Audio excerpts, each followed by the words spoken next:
Yo, this is EP3 of Closeout Podcast. My boy Anson. How you doing?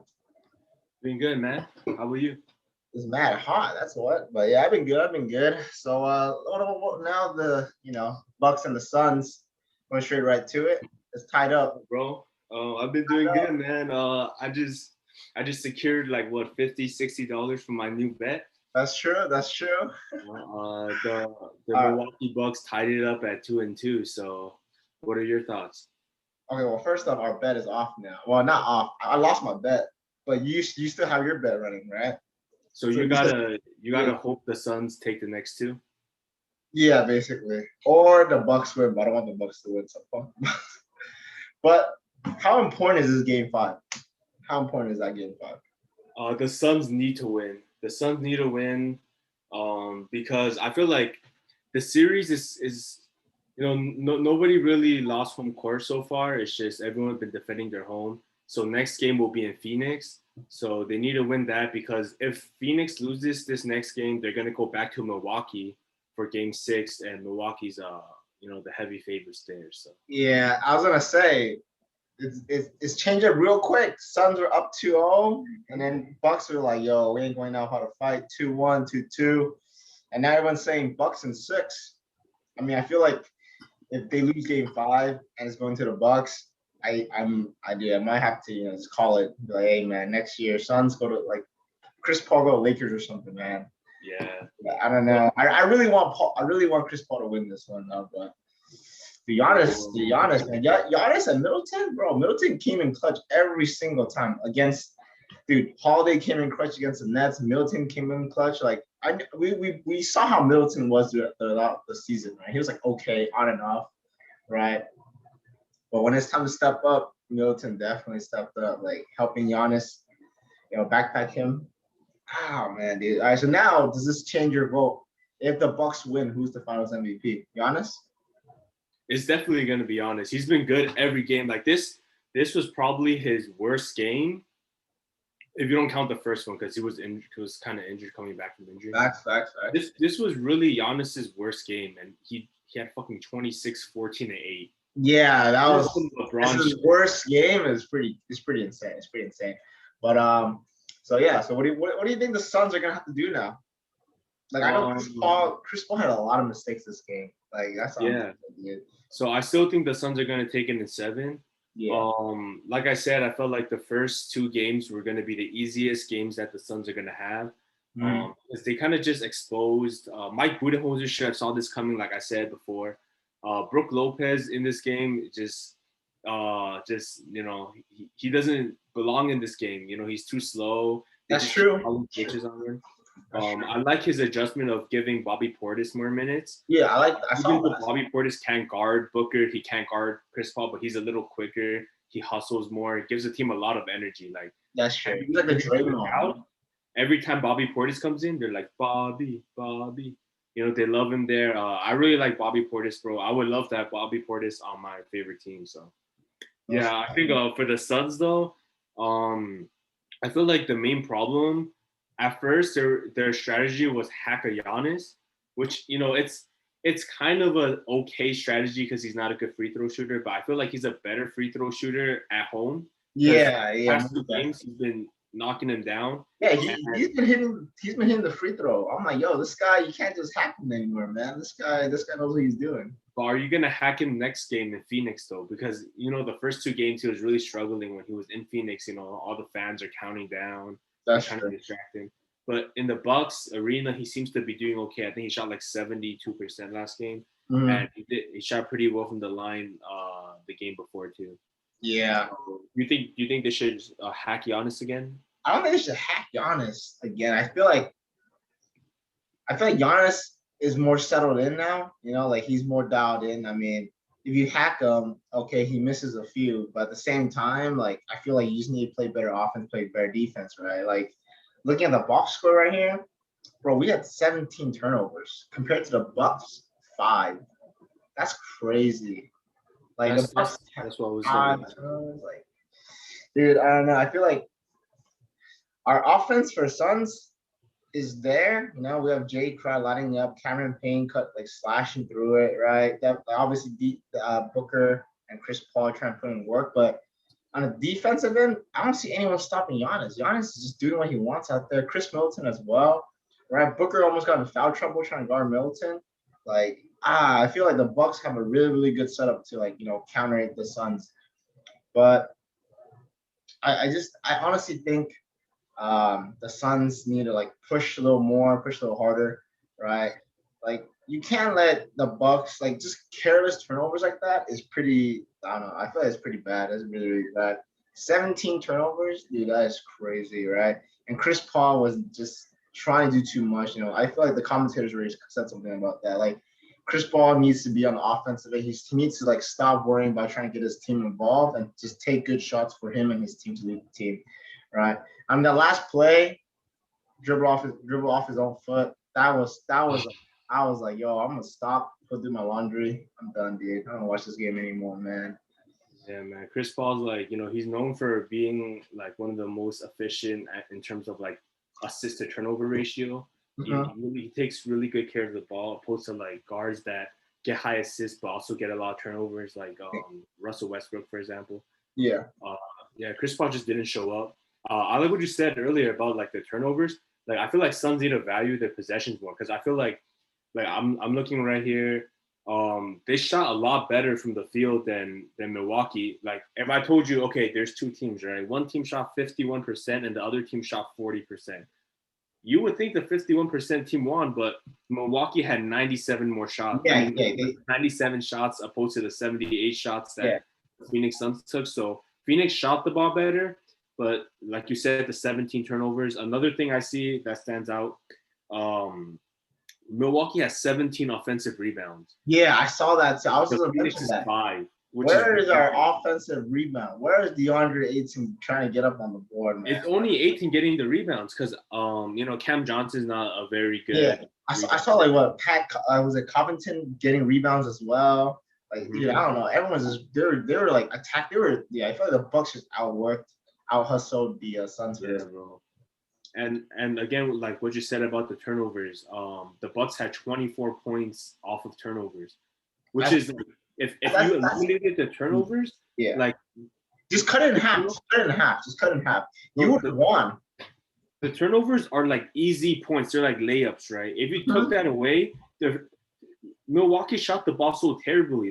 They shot 40% with the 24 points they got from the turnovers. So if you didn't turn the ball over, you didn't allow those easy layups that Giannis stole the ball towards the end. I saw. I was like, oh my god. If you didn't allow those, Milwaukee would have had a 32% from the field. Exactly. That has to just cut the turnovers in half. You still have 8.5. Okay, let's say 9. Let's round it up. 9 turnovers compared to 5, which is a lot better than 17. But get those 9 turnovers, that's 18 points. All right, 18. Let's just say they're all twos. They're all layups.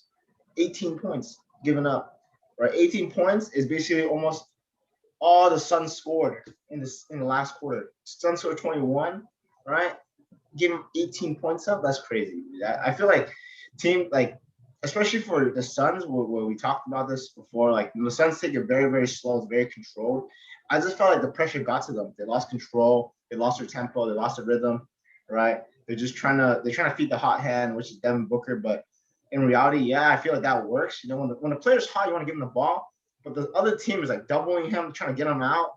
You can't just keep giving him the ball. He's at risk of either fouling out, right, or just getting double teamed and taking bad shots, right? I liked how Chris Paul tried to take advantage of when Booker was sitting out, but I feel like Cam Johnson did well as well. But I feel that when Booker is hot like that, I feel like that's at the moment when you need to help him more. You need to help him more. You can't just say, "Hey, I'm gonna back off because he's hot," right? He's gonna carry me to dub. But it's for Giannis. Giannis is okay, I'll drop 30 points, but I still need y'all to help me out. I can't just drop 30, 40 points and lose. That just sucks, right? But I feel like going to Game 5, the Suns would definitely need to limit those turnovers. Try to get them back down to single digits. I know the Suns can do it. They keep control of the ball, but I also like how the Bucks push them to speed up the pace, right? They're playing really, really hands-on defense, especially PJ Tucker. Oh man, that guy. Offensively, that guy is absolutely useless. Oh yeah, offensively. Nothing on offense. Yeah, he doesn't know. This guy's a corner 30 specialist. minutes. This guy's a corner specialist. Dude, he's literally out there to just guard Booker, and he's doing really good at it too. But Yeah. Booker just had a hot game. That's it. But the other games with Tucker's on him, bro, he cannot hit anything. Yeah. Like, god damn. Yeah, dude. I think like this game. Oh, by the way, I saw this statistic online. Milwaukee shooting 40.2%. This is the 5th worst field goal percentage in the finals that actually won a game. So, God damn. So, this leads me to my point where I don't think necessarily, like, yes, the Bucks won this game, but I think it's more of like Phoenix losing this game. Yeah, I feel like, yeah, exactly. I feel like just the Suns didn't play well. They're not in their rhythm. This game was really bad for Phoenix. Like, yeah, I was watching this game in the early parts of this game. Phoenix was controlling the game. They were up like most of the game, the first half. Yeah. Giannis was just shooting threes. He was airballing free throws. Like, what the fuck is going on? Like, yeah, I feel like the Bucks has closed them now. Like, they were up. I guess they were up for the first 3 quarters, literally. Like, I'm looking at it right now. The Suns scored 23, right? 29 the second, which was like, okay, they tied it up basically by halftime, right? And then they took a 6-point lead, but then after that, I mean, they just couldn't close out. They just couldn't close them out, man. That was tough. The Bucks didn't even play good this game, in my opinion. Exactly. Like, man, I feel like the Bucks didn't play well, but somehow the Suns played worse. Like, I don't know how to say it, bro. Like, that's exactly what happened. Like, they just kept turning the ball over. One thing also is because like their strategy of continuously fouling Giannis, like they had way more fouls. They had 24 fouls. They let the Bucks get to the line a lot. Yeah, and the Bucks were hitting them. Like, they were hitting them. This is like probably this game was probably like the Bucks' best shooting from the free throw. Like, their other games, they were like 50%. Like, it was pretty horrendous. Yeah. But one of the points I wanted to bring is like you can keep fouling them, but you kind of want to bring in like someone that doesn't touch the floor that much to foul these players if you want to foul them. Like, you can't have, like, last game you had DeAndre Ayton in foul trouble guarding Giannis. Like, if you want to wrap Giannis, you put in Etuan Moore or Abdul Nader and, hey, go hit Giannis real quick. Go sock him, right?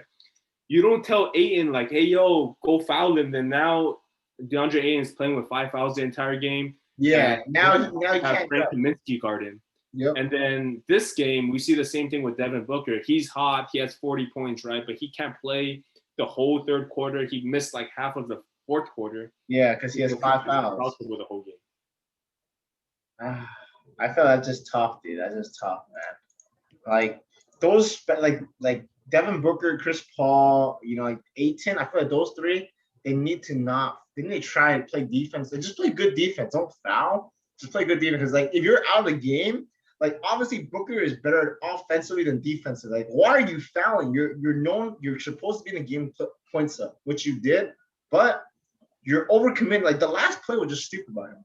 Like, the last play when he blocked Drew Holiday, that was retarded. Like, to me, that was stupid. I was like, bro, why would you do that? You're gonna get fouled out. He got bailed out. He didn't even get called for that. Yeah, he got bailed out. So, oh my god, dude. I was like, dude, what are you doing? Like, you try to throw for the other team. How much they paying you, bro? Giannis whispered to you, yo, I'll take you next year, bro. Go foul yourself out over there, man. Like, god damn. Like, the thing is, the Bucks played really, really good D. Do you think the Suns can, like, draw more fouls? I feel like Booker did do his job in drawing some fouls, but, like, if they put a hand in there, I like to just, come through it, like, break through it. If you're in the act of shooting, you get a nice call, you shoot some free throws, because then that forces them to play off you a little bit more, right? Like, I know, like, Tucker's really, really good at putting on D, but, like, Booker's really, really smart offensively. Like, he can take calls whenever he wants. I just feel like he's not taking enough. But I feel like, I don't know. I just think the Bucks has played really, really good defense. Their offense was just horrible, but the Suns did worse. And I don't know, man. But I don't want to talk about this thing. Let's talk about something else, man. But Yeah, well, I do want to bring up something because you go ahead. asked the question earlier. You said like, is there a way for the Suns to get to the line more?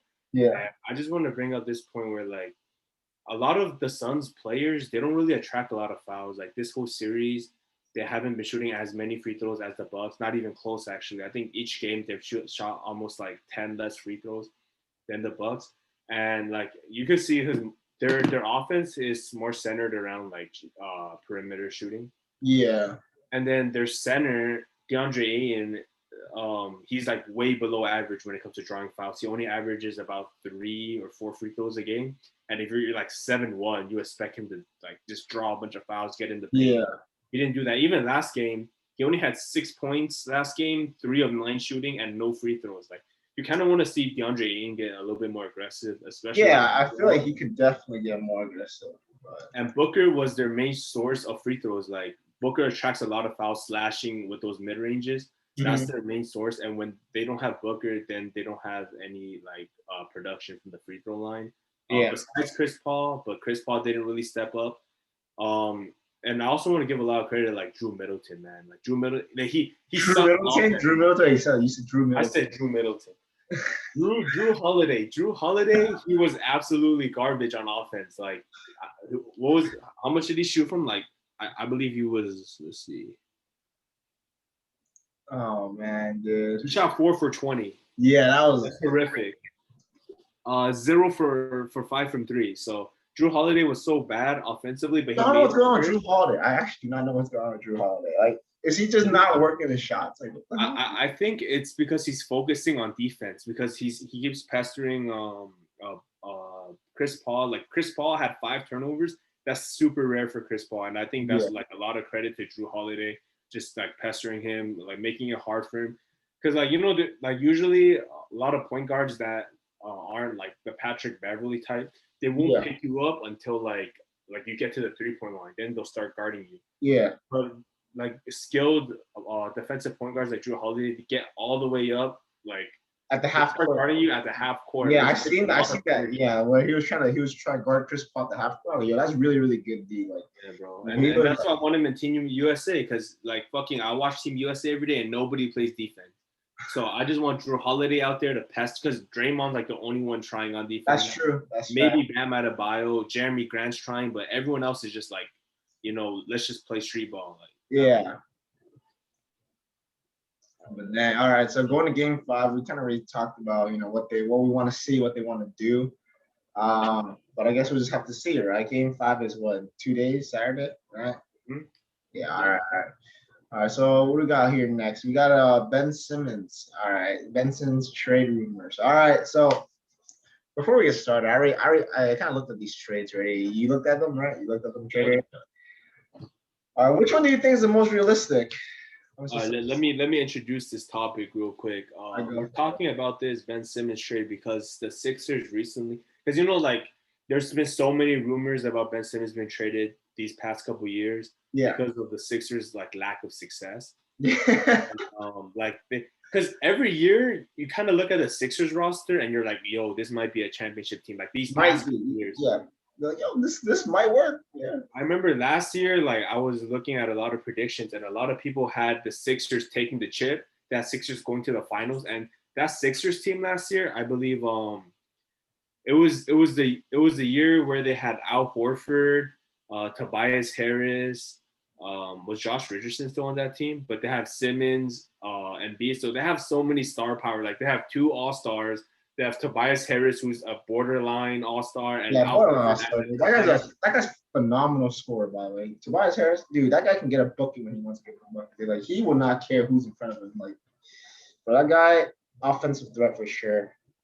Yeah. So they disappointed, and then they blamed the coaching staff. But then the coaching staff, they changed the coaching staff to Doc Rivers, and then they lost to the Hawks. Which is, that's a real, like, you couldn't get to you had the easiest path, right? Yeah, literally. I think they had the easiest path because, like, look at the teams that they had to beat to the finals. They didn't have to play the Nets. They're not on the West Coast. They didn't have to play the LA teams. They didn't have to play one of the top, like the Suns or anything. all they had to do was beat Washington and the Hawks and then the Bucks. That's it. That's the easiest path you could draw up, and they still disappointed. So now the Sixers, they said they're willing to shop around for Ben Simmons trade, and they're looking for an all-star caliber player. So before we get into this, there's a report that they said that they have already turned down deals involving, like, they didn't mention who it was, but they said there's a player who's been like a 3-time all-star. I'm not sure who that could be. Maybe like 3-time all-star, you're looking at people like maybe Chris Middleton's been like that caliber. I'm not saying Chris Middleton was offered, but that's like the type of caliber that has been offered, and it's been turned down so far. All right. So are you gonna look at the first article with the Kings? Yeah, look at the Kings one right now. I kind of looked at it already. Yeah, so the Kings, they've openly expressed interest in getting Ben Simmons. Yeah. And they basically said, you can take anyone but Halliburton and De'Aaron Fox. Now, if I'm the Sixers, I'm looking at this like, I don't want nobody on your squad if you're not giving up Fox. And even Halliburton, as good as I think Halliburton will be, I don't think Halliburton can help the team out right now, or at least like he can help the team, but not more than Ben Simmons is helping the team as of right now, as a rookie going into his second year. Okay. So the projected offer, like I've heard going around, is basically Buddy Hield, Marvin Bagley, I believe, is it the 19th pick? And also the ninth pick. The 9th pick. Oh, that's okay. That's a little bit better. So the 9th pick and 2 first-round picks. Yeah. What are your opinions on that? I'll give my opinion after. All right, bro. I'm not, as 76ers. I'm not taking that trade. Like, just straight up, not taking that trade. Like, bro, I would love to have De'Aaron Fox. Like, love to have De'Aaron Fox, because then this team would be De'Aaron Fox, Tobias Harris, right? Joel Embiid, Seth Curry. Yeah, Seth Curry for sure. Danny Green. Yeah, and at that point, De'Aaron Fox is not a 3-point shooter, but you surround him with Tobias Harris, Seth Curry, Danny Green. He slashes, he goes in.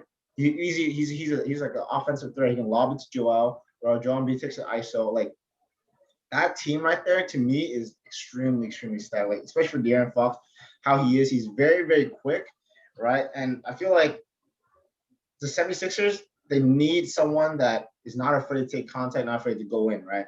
Because at this point, I don't know, maybe it was just this like last 8-9 games that the 76ers had that Ben Simmons just didn't perform. But to me, I just feel like this is you don't. It's like, how many more chances are you going to take with Ben Simmons, right? Like, if I was a 76er, I'd be like, bro, I'm not trying to be like a dick or anything, but like, you got to dip, bro. Like, you're an offensive liability, and it's not just like, oh, you suck offensively a little bit. Bro, you're dog.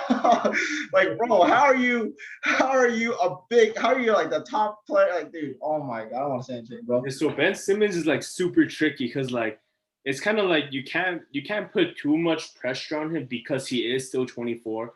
At the same time, though, you've been in the league since you were 19. I think he took a year off because of injury coming in. So 5 years in the league, and there's no improvement. Like, exactly. You can't he say went downhill. You can't really point out something he's really improved on. Maybe defense, but he's been a great defender since maybe his second or third year. So where's the improvement? It's not his passing. He's always been a good passer. He's always been a decent a pretty good ball handler. So athleticism is still the same. So I'm not really too sure where his improvement are. So do you give him another chance? Maybe this is his breaking point to improve. Exactly. That's what I was saying too. Like, that's why I was like, yo, maybe this year, right? Like, he did say, like, hey man, I'm not gonna play for Australia. I'm gonna go work on my shooting this year. We'll see next year, bro. We'll see, dude.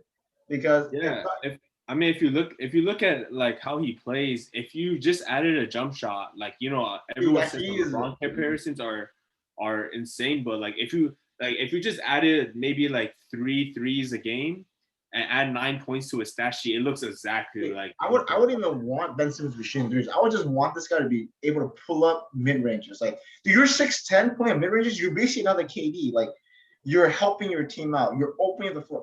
If they're like, yo, this guy's not gonna shoot, I'm gonna double team Joel Embiid. Like, what are you gonna do? Pull a fucking 3 and air ball? Like, what? Like, dude, what?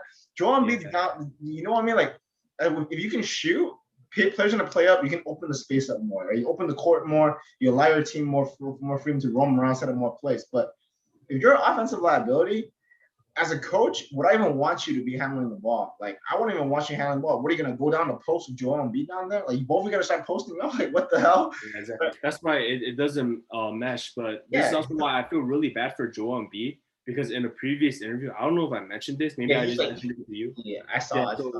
Yeah, you remember, right? So basically, Joel Embiid said, like, 3-point shooting is not really a part of my game that I really like, or I like shooting threes. It's just I have to do it because of the offense. And he's basically referring to the fact his second best player, second best player, dude. So, second best. Like, playing with Ben Simmons, you're gonna need your center to shoot threes, right?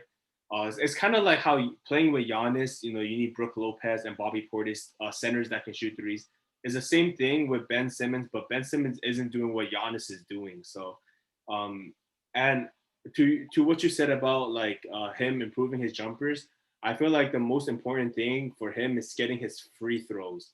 And the reason why I think his free throw shooting is the most important is because, like, you saying you'll take the trade with De'Aaron Fox over Ben Simmons. De'Aaron Fox isn't really a 3-point threat, so the way they play is not going to be too different. I feel like the main thing is that De'Aaron Fox is always aggressive. Yeah, exactly. Ben Simmons is scared to be aggressive. Like, if Ben Simmons is aggressive, he can, even without a jump shot, the way he can move around the court and the way how, like, his size and the way he attacks. Exactly, bro. This guy is 6'10". How can you be 6'10" and be scared of fucking little Trae Young, bro?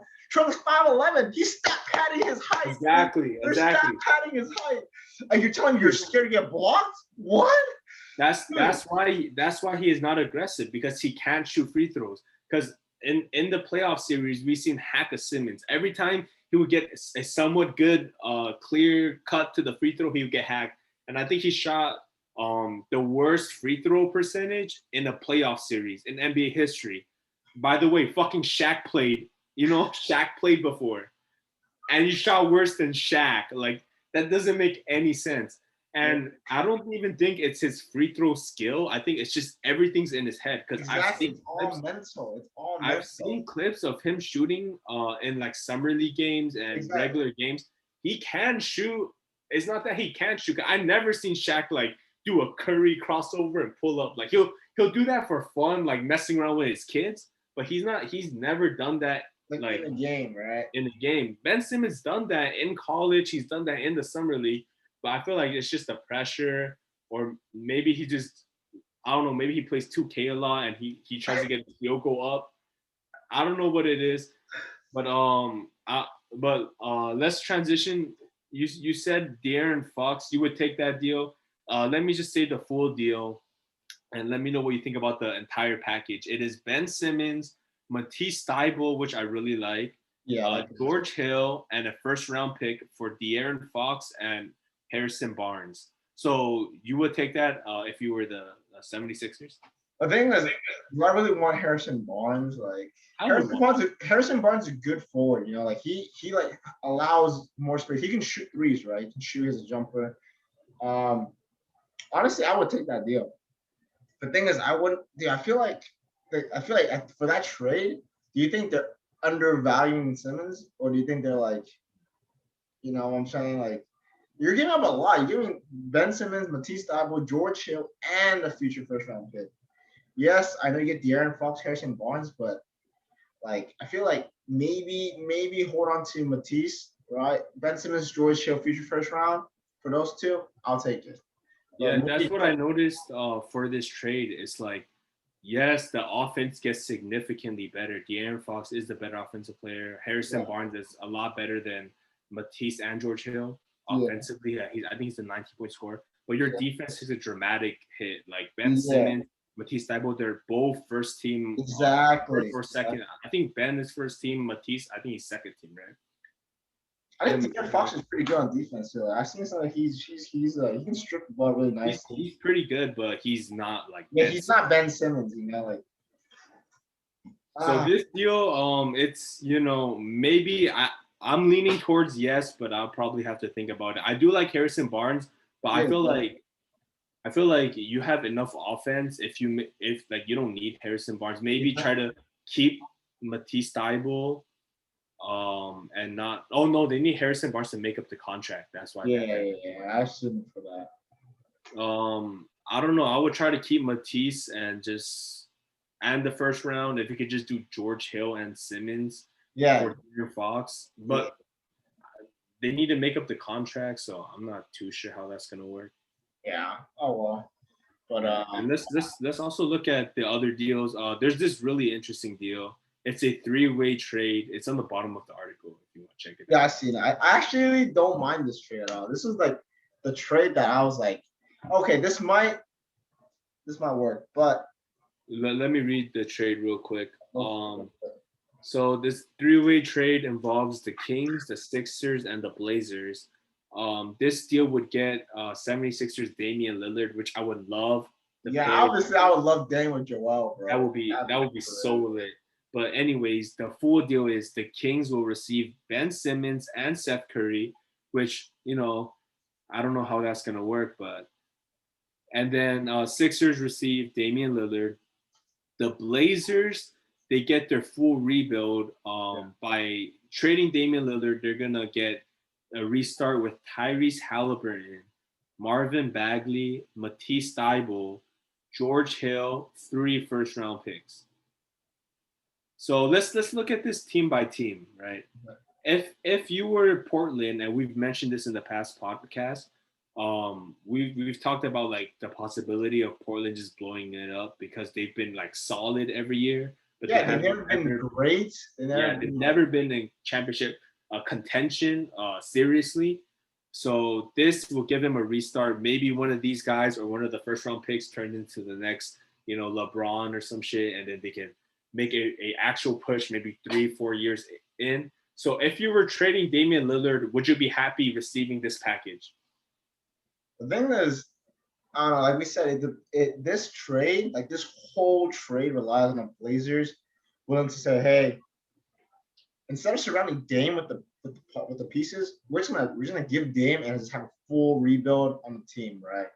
Like at that point, I feel like Dame, like I don't know, I've seen like you can see how Dame is as a character. He doesn't really like to like move teams around, right? This guy's been with the Blazers since he's been there, right?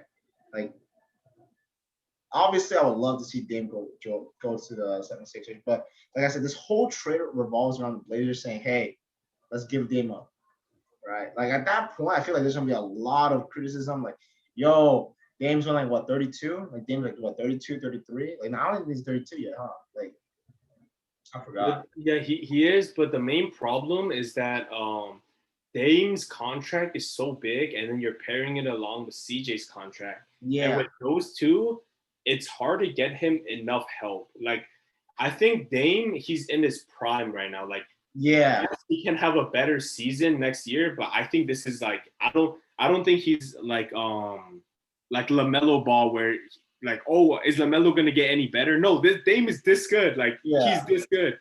He could get a little bit better, but I don't think he'll get better. Like if he can't beat the Brooklyn Nets right now, I don't think by himself he can improve to beat the Brooklyn Nets. He would need to get another star. Yeah, for help. Like the court, like there's like, what do you want this guy to do? You want this guy to start pulling from behind the half court, the other fucking side of the logo? Like, what do you want? We might start seeing that, bro. If they don't make any adjustments, we might have to see that. But if the Blazers do this deal and they get this package, I wouldn't mind this, but you would have to make sure you find a good trade for CJ. Yeah. Get like maybe go to the Lakers, take all of Lakers first round picks, and I don't know. I don't really know if they want Kuzma, but you know. But I mean, like, if you're restarting with this, like Tyrese, Bagley's like okay, yeah. And then Matisse Thybulle, like I really like Matisse Thybulle. He's a really good lockdown defender. He's really improving on his jump shot. And you get 3 first-round picks. You're probably gonna suck the next year, so you could probably get like a top pick for next year. You can get like another like LaMelo, Edwards, like one of those guys to add along with Tyrese, who's pretty good. And then you can trade CJ for a couple more picks. Maybe you can package a bunch of picks and somehow, I don't know, try to get Cade Cunningham. And that's a pretty good rebuild. Like, that's a pretty good start. Yeah, I feel like, yeah, because I know there's a lot of people saying like, yo, trade CJ instead of Dame, but like, just trade them both. Trade both. Just trade them both because it'll work out for both. Lakers take CJ, right? We take CJ, give him fucking Kuzma and KCP. All right. It would probably have to be THT. Like they don't realistically, I'm pretty sure that would be THT. They're gonna want THT. Yeah. But Lakers get CJ, they get a young core, THT, Kuzma, and KCP, okay, cool. Championship, experience. 76ers get Dame. And the Blazers get, this entire goddamn whole roster, basically. Tyrese, THT, Kuzma, and some picks. That's not too bad for the Blazers. Yeah, because that would fully blow up the Blazers. Like, that would just be like, yo, we're going full rebuild mode. Like, we're going to take a bunch of fucking 19, 22, 20-year-olds, and we're going to fully rebuild this team. Like, we're going to have Tyrese, Marvin Bagley, Matisse Thybulle, George Hill, right? KCP, THT, and Kuzma.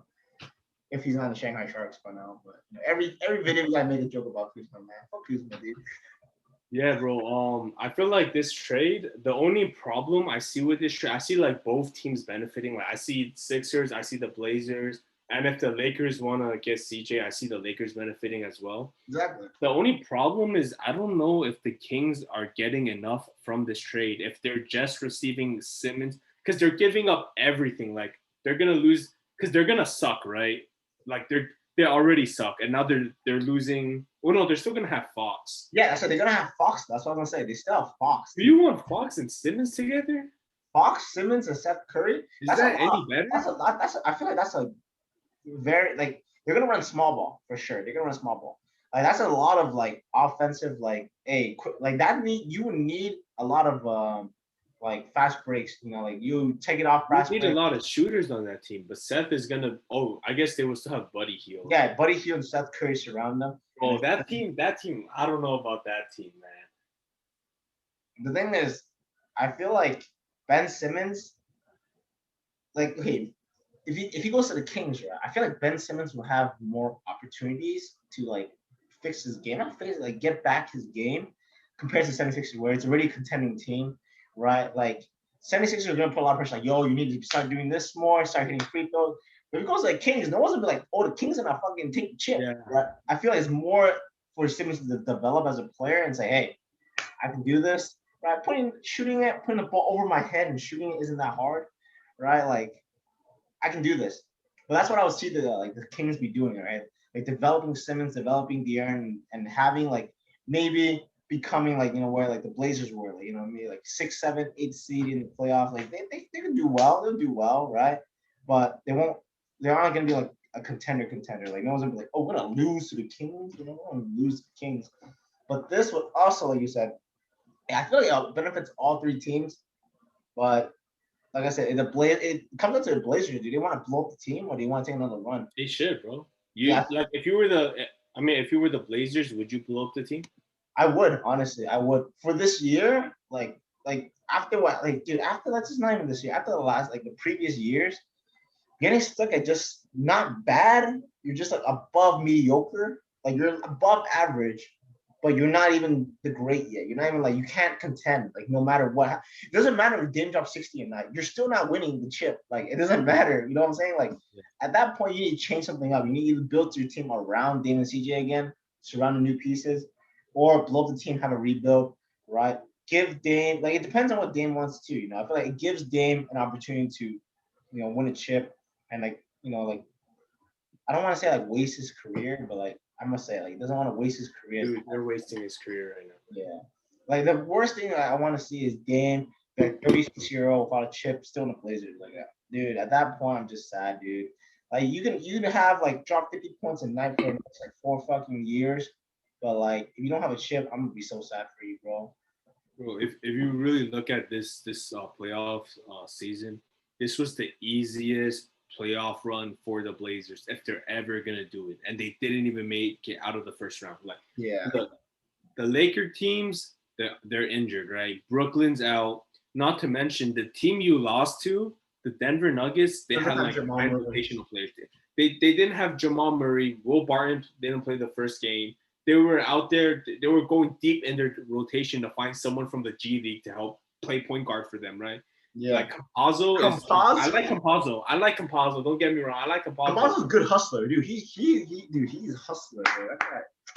But like they were going really deep in their lineup, and they were running Campazzo like 30 minutes a game, which as much as I like Campazzo, he's not at that level where you can just put him out there for 30 minutes in a playoff game. Like I don't think he's there yet. I think he'll be pretty good in the future. But you lost to a team running Campazzo for 30 minutes. Like he's 5'11", right? And then like you might be like, okay, maybe Denver's just really good, right? Maybe Jokic is just that good. They have the MVP, Jokic. Bro. But they got swept the next series. They got swept by the Suns. Bro, fun fact: today's Damien's birthday. Oh, for real? Yeah. All right, man. Hey, happy birthday, bro. We talked 30 minutes.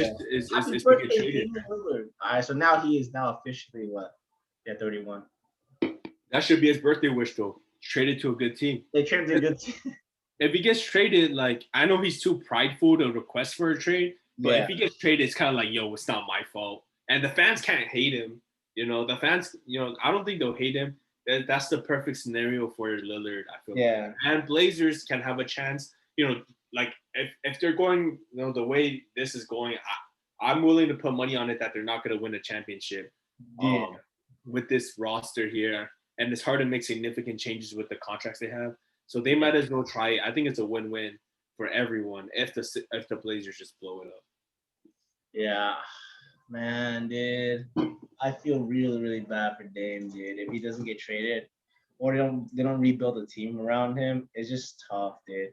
I feel like Dame is one of those stars that you just want him to. It's like Chris Paul. You want Chris Paul to win a chip, but you don't want him to just do it at like 36. Imagine if Chris Paul was in his prime. Like, oh my God, that's gonna be insane, dude.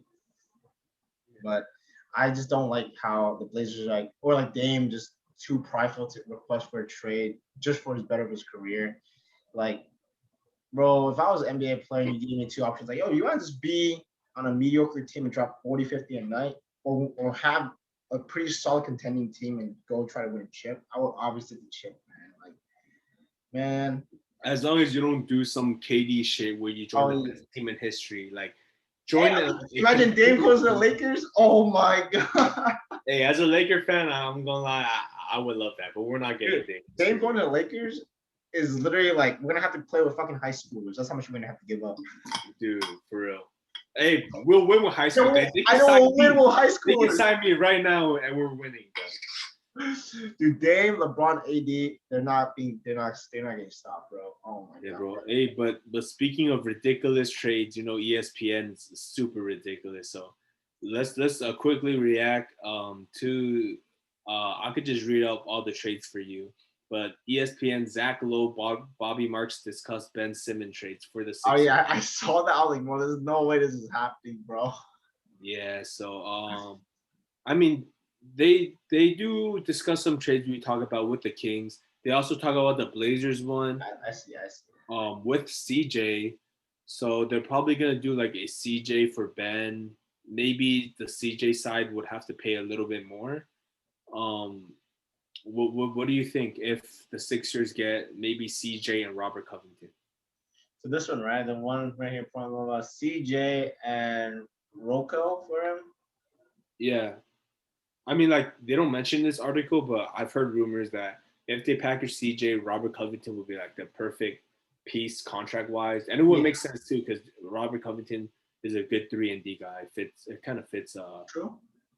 So CJ, Rocco for Simmons, just like that? Or Simmons just like that. Would you take that? Of course. If I was a 76, I would take that in a heartbeat. CJ. But do you think having CJ and Rocco would elevate you if the Nets are healthy? Because like if you're giving up Ben Simmons for CJ, who is already 30, CJ, I feel like CJ's where he's at right now.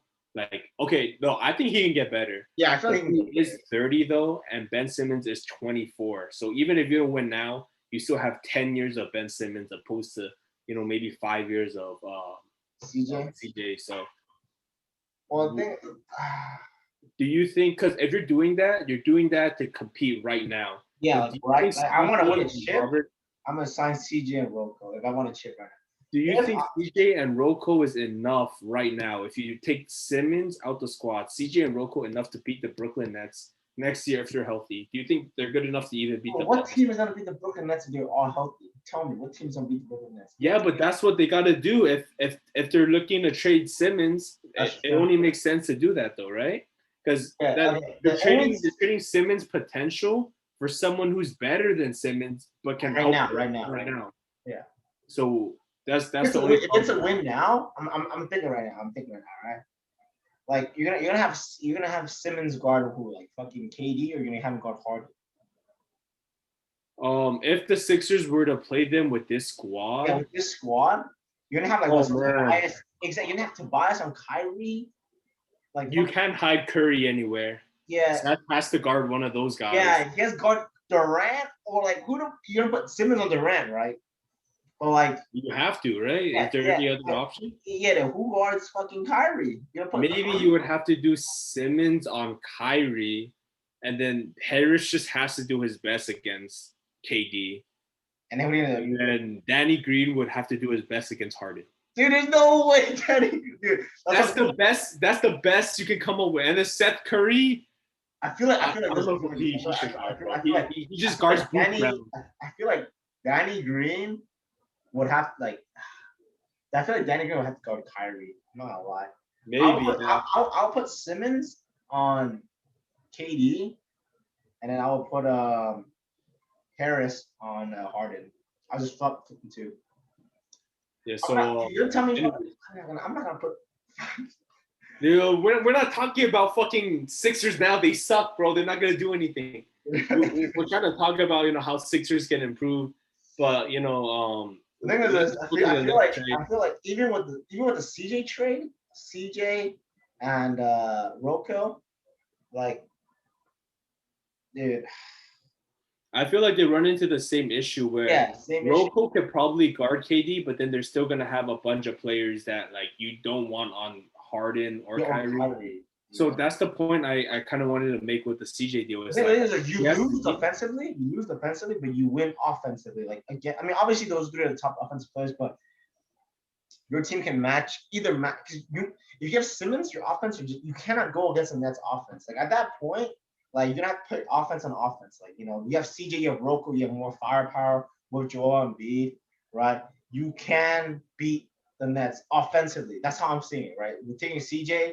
I'm taking Rocco. I might lose a little bit defensively, not a little, maybe a little bit defensively, but my offense can at least match them. Because, okay, KD's gonna have to guard Joel Embiid. Like, what the fucking time we got Nicholas Claxton? Like, they're gonna guard Joel Embiid. DeAndre Jordan. He's not. Yeah, but that's the mismatch that the Sixers have. Yeah, exactly. That's what I'm saying. Like, I would want to have. Let's not talk about Brooklyn matching. That's not. We're talking about Simmons trade, and then we gotta move on, bro. This is too much like. But the main thing I just wanted to say with the CJ deal is that it's kind of like a lose-lose situation because, yes, the Sixers could get better, but they're not going to get good enough. Like, if they make that deal, maybe they just go back to the Eastern Conference Finals again. They don't get better than what they've accomplished before. And they're not going to get any better in the future because CJ is older than Simmons. So that's like, just really, let's just move on. I think. All right, let's see the next one, man. Let's see what the next other topic. The next one is Simmons to the Bulls. What the fuck is this? Yo, let's just skip this one. So they're saying they want to pair Zach LaVine with Embiid, which it could make sense, but then that means Sixers would have to find a decent point guard after that. Do the Bulls even want Simmons for Zach though? They're saying LaVine has a lot of potential, basically more potential than Ben Simmons. What do you think about that? Their play style is so different. I feel like Zach LaVine has been improving at such a fast pace. Yeah. And Ben Simmons was better than LaVine for a while now, but like he's been kind of stagnant. If anything, I feel like Ben Simmons been regressing because of his lack of aggressiveness. So yeah, dude, I don't know. I really want to figure out. Like, we're never gonna know But I just want to know what the fuck happened to Ben Simmons. I remember when we see clips of these guys shooting pull jumpers. Like, what happened? I think it's all in his head, bro. But we say that, right? We say that, but like, bro, what could affect you? You hit the fucking hand of the basketball, you just forgot how to shoot, or whatever. All right, but maybe it's because all the pressure put on him, because people were saying like, "Yo, this is the next LeBron," and with all that pressure, like I kind of think like we see that type of meltdown with a lot of players that like it's like a personality thing. Some people deal with pressure and they rise to the occasion. That's like true. Luka, like LaMelo, and then some people like they kind of deal with pressure a little differently. Like I feel like Lonzo Ball, like you kind of see his confidence is starting to kick back up because he's kind of doing his own thing. Bro. Yeah. But looking back at this trade, Simmons and LaVine, I guess the Bulls, because the main problem, I do watch a few Bulls games here and there. I feel like their main problem is their offense is like so terrible. It's just give the ball to LaVine. Now it's give the ball to Vucevic too, but there's like almost no playmaking. Yeah. Kobe White is not like your ideal playmaking point guard. He's more of like a score first. That's so true. I guess with Simmons, you could probably start Kobe White. But then you lose a lot of shooting though. Like yeah, exactly. That's what I'm saying. Like with Simmons and then Patrick Williams, who's not like a good, he's an okay shooter. Yeah. For a rookie, he's like not bad. He has a mid-range game, but I'm not really too sure about the spacing. You're losing your number one option. So your number one option is going to be Vucevic now, which you're basically swapping place with the Magic. Vucevic being your best player, and then you're probably going to be an 8th seed again. So I don't really like this for the Bulls. And 6 for the Sixers, I think is interesting. Yeah. I don't know. I feel like I just don't think the Bulls, like you said, the Bulls don't need Simmons. Like they don't need Simmons there, right? Well, like, they need his playmaking and his defense. But then if you're losing LaVine, like if you can keep LaVine, that's lit. Yeah, yes, but like, bro, but there's no way you can do that. Yeah, there's no way. Like, who did I say? Give me Kobe White, Lauri Markkanen, and Thaddeus Young. What the? Look, if they were to do like a three-team trade, maybe, but they don't have enough pieces to give the third team. Like the third team giving up something for Ben Simmons, like the third team would have to give up, like for example, if the third team was the Blazers, they would have to give up a star to get to make the trade work, something that the Sixers will want. And I don't think the Bulls have anything to offer for like CJ or anything like that. So all right, yeah, let's just move. Let's just move down. The next trade right here. As a Hornets, I'm not a Hornets fan. I'm a LaMelo fan. Yeah, LaMelo fan. Get that right. I'm gonna be a Pistons fan next year. Oh, unless they mess up. I'm gonna be a Pistons fan unless they mess up and they don't take Cade Cunningham. Oh my God! Imagine that. If they don't take that, like but let's talk the trade talk. This is really funny post I saw, right? So they said a while ago when Joe Dumars was in charge of the GM, one of the interview questions that they did with the rookies before drafting a rookie was, do you make your bed? And they said they do this because they feel like rookies who make their bed are more organized. So in my head, I'm like, so you're telling me in 2004, this is why you took Darko Milicic instead of D Wade, Chris Bosh, and Carmelo at number 2 because Darko Milicic makes his bed more? I don't know, bro. Dude, whatever, bro. Just imagine. I don't want to think about it. We'll talk about that if that ever happens, bro. That's emergency broadcast on the spot. Right, so emergency broadcast. Yo, so who's running the Pistons team? Nobody, apparently. Oh, man. But I think Pistons has been doing pretty good with the rebuild so far because they got rid of Drummond, they got rid of Blake.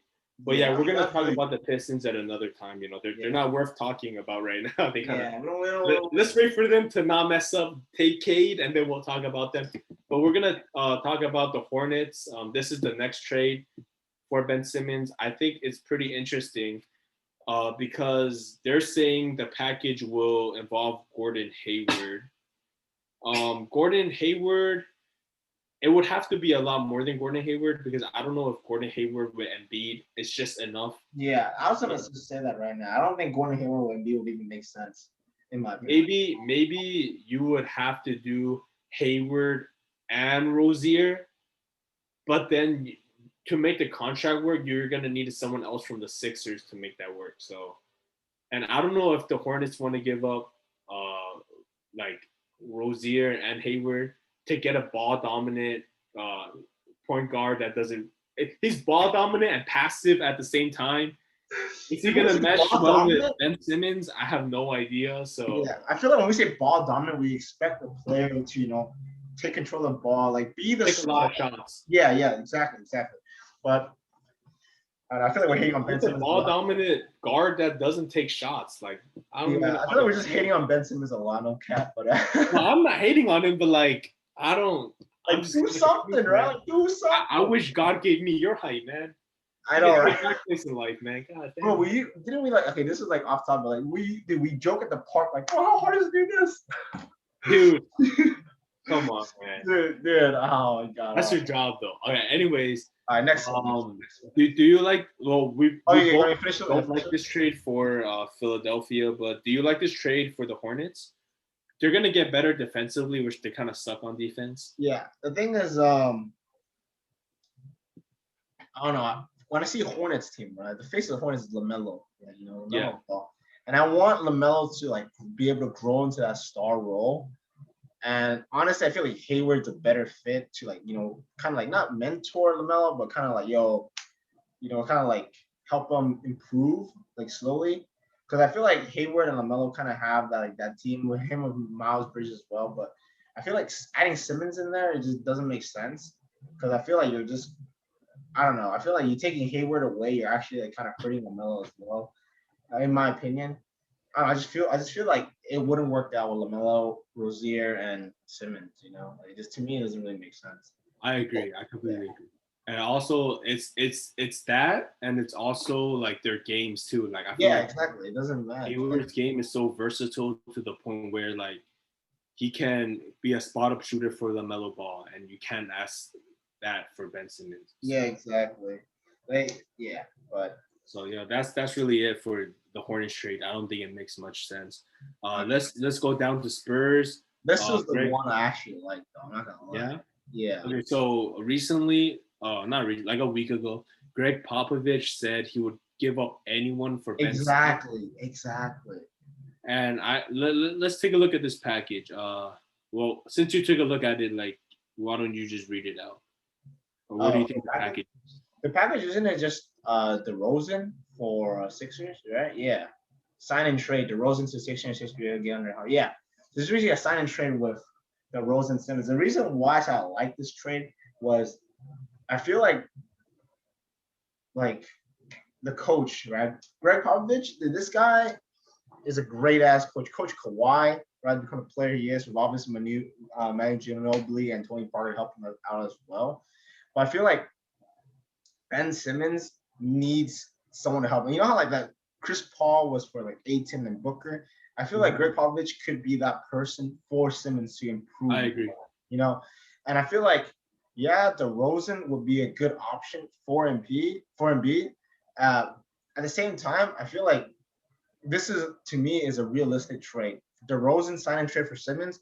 I feel like both teams win. It's not like both teams take a suffer, right? Like, okay, I guess 76ers might lose a little bit defensively, but you add that offensive threat with Joel Embiid to help them maybe take a title this year, right?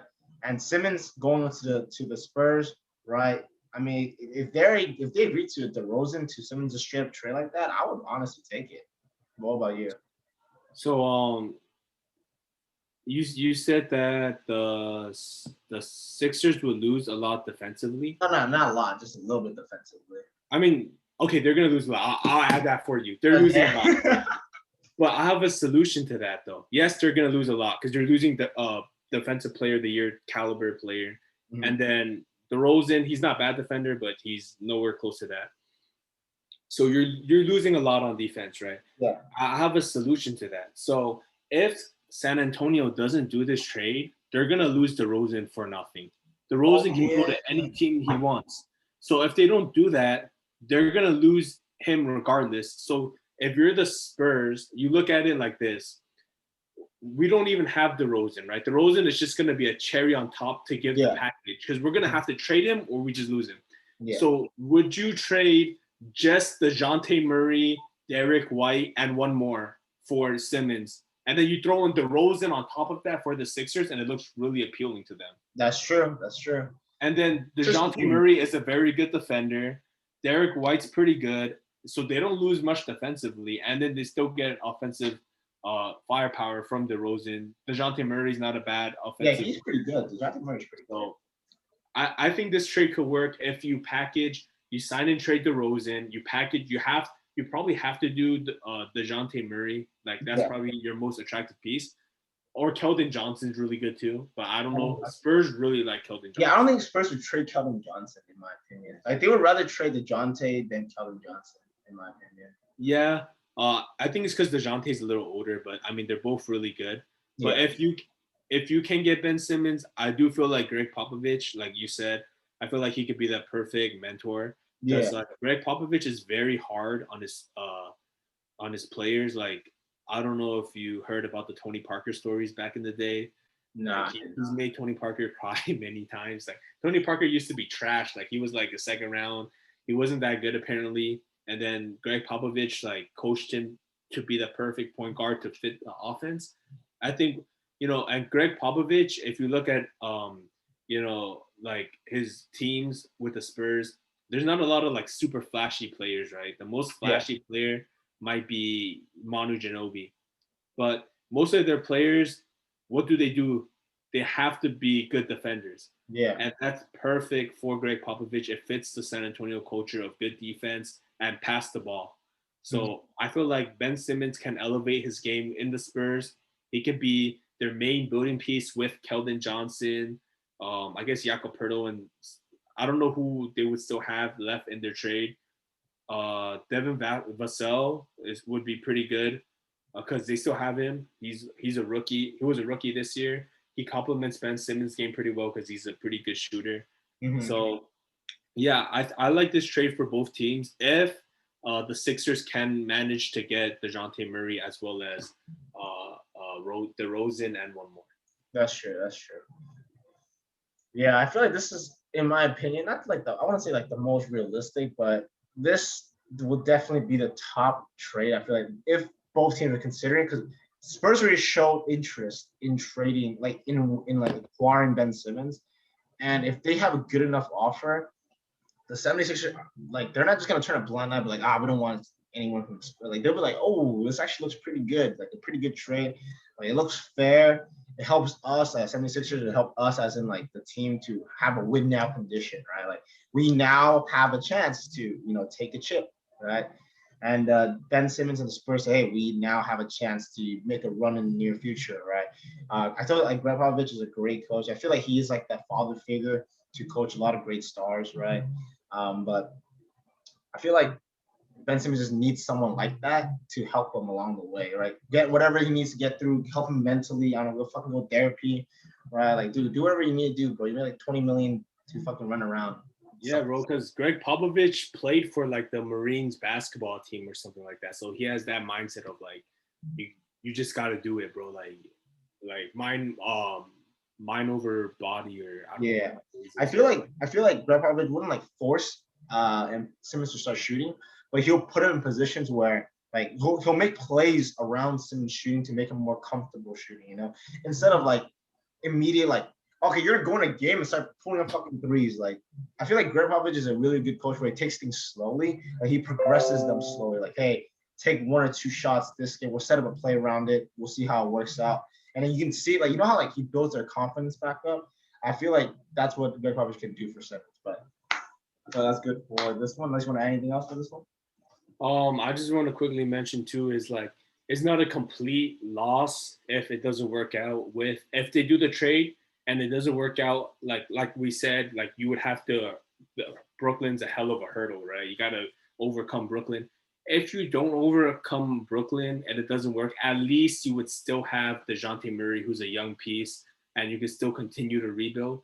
But if you do the CJ deal and Robert Covington, they're both in their 30s, in a couple years, if you don't beat Brooklyn, if you fail to beat Brooklyn in a couple years, then you're just stuck with two 33-year-olds that, you don't want to overpay them anymore. Yeah. But at least with this deal, you can still have DeJounte, and then DeRozan's contract will be up.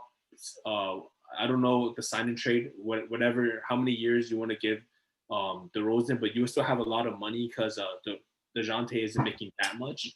So you could still, with DeJounte still developing, you can have him and beat and then try to get another. You can keep the process going. So Yeah, makes sense. that's one. All right, so this article, we have one last article for Ben Simmons trades. The first one to Portland. Oh, this is the same trade. Yeah. So I've seen this trade a lot. I think I mentioned this trade to you, but with Caris LeVert instead. Yeah, So yeah. I'm gonna read the trade real quick. Basically, the trade is Philadelphia sending Ben Simmons to Indiana for Malcolm Brogdon and either TJ Warren or Jeremy Lamb. So before we get started with this trade, I would like to mention that Jeremy Lamb, I believe his contract, is it up or is it next year? But it would have to be some type of sign and trade, I believe. Yeah, I feel like that would usually have to go for Simmons as a sign-in trade. Like you said, right? Yeah, I don't know. If the Pacers, I don't know, it goes back to the question, we want both teams to win so they can both accept the trade, right? Simmons going to Pacers, you say you're giving up, who are you giving up? It says Brogdon and either TJ Warren or Jeremy Lamb. But you wanted Caris LeVert in there or no? Let's talk about this trade.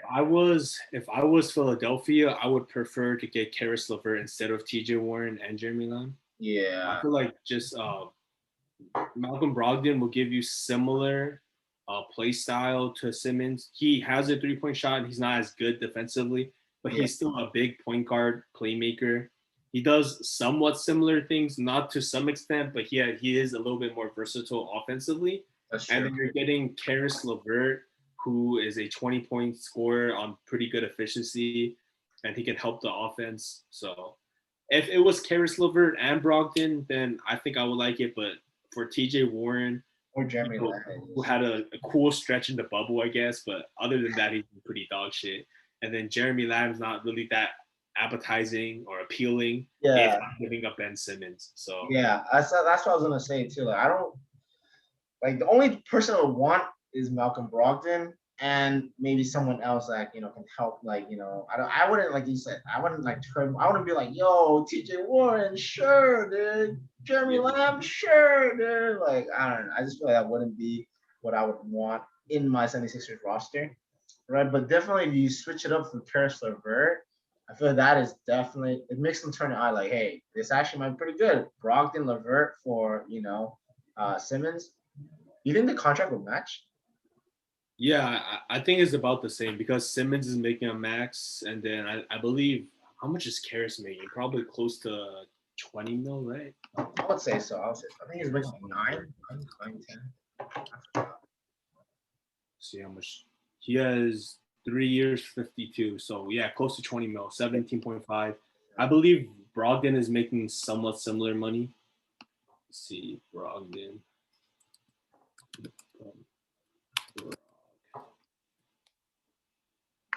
I feel like if Indiana, let's see, Brogdon signed. Okay, so Brogdon's making about 21 mil. So that's actually perfect because I think Simmons is making 30 mil. So I believe on the Sixers side, they would still have to give up a little bit more to make the contracts match. Yeah, that's what I was thinking. I was like, I think the Sixers need to give one more, just give a first round.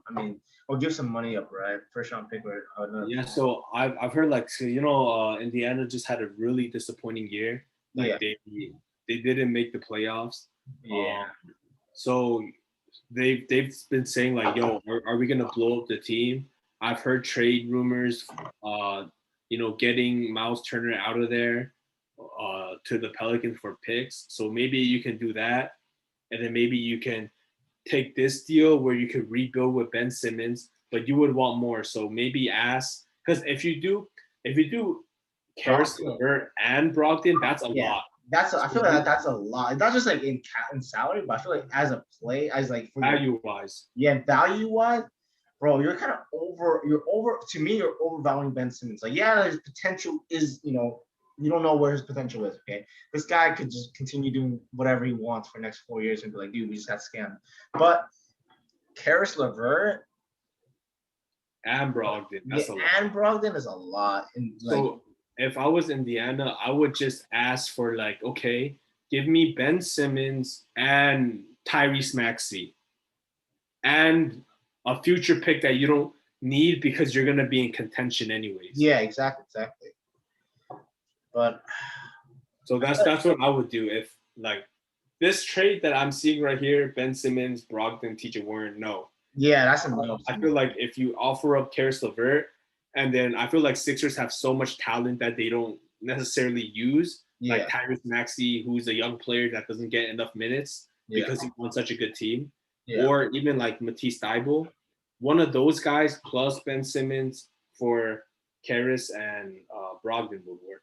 Yeah, I feel like that would work if he should give a little bit more, just to match the value. Obviously, like you said, the salary matches a little bit, but the Senators need to give more in value wise, right? Like, dude, Spencer is not worth fucking max. I'm gonna say that right now, man. That guy, defensively, sure, offensively, is liability, right?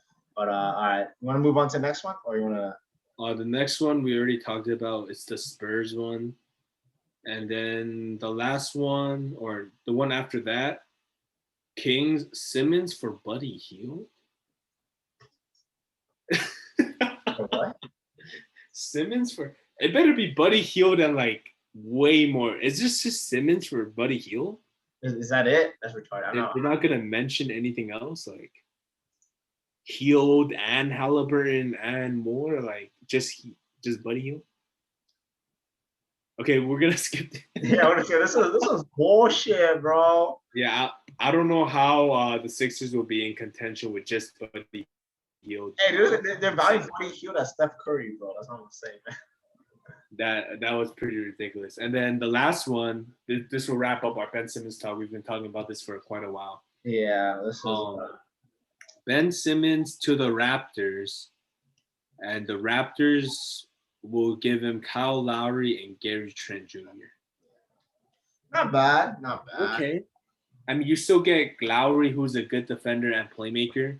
Not to Ben Simmons' extent right now, but he's still a really scrappy player. And then Gary Trent is a decent, to stretch the floor. He's a good defender as well. So, okay. And then Toronto, if they don't trade Lowry, they're going to lose him. That's what we said. We wanted Lowry to Lakers. But, So I feel like the Raptors, honestly, like they could give up more than this.